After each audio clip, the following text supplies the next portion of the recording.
ஒட்டகத்திற்கு நீண்ட கால்கள் இருப்பதால் பாலைவனத்தில் உள்ள சூடான மணலின் மேல் அதன் உடல் சற்று உயரத்தில் இருக்கிறது.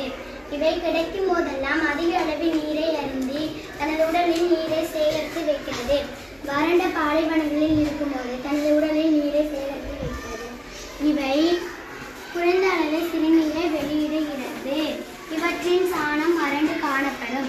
மேலும் இவை உடலில் இருந்து வியர்வை வெளியிடுவதில்லை. இவை உடலில் இருந்து குறைந்த அளவில் நீர் வெளியிடுவதால் இவை பல நாட்கள் நீர் அருந்தாமல் உயிர் வாழ முடியும். தனது திமிழ் பகுதியில் கொழுப்பை சேகரித்து வைக்கிறது. ஆற்றல் தேவைப்படும் காலங்களில் தனது திமிழ் பகுதியில் சேகரித்து வைத்துள்ள கொழுப்பை சிரித்து ஊட்டம் பெறுகிறது. நீண்ட மற்றும் பெரிய கால்கள் இருப்பதால் மிருதுவான மணலின் மேல் நன்றாக நடக்கும் தன்மையை பெற்றுள்ளது. இதனால் ஒட்டகம் பாலைவன கப்பல் என்று அழைக்கப்படுகிறது. இவை நீண்ட கண்ணிமைகள்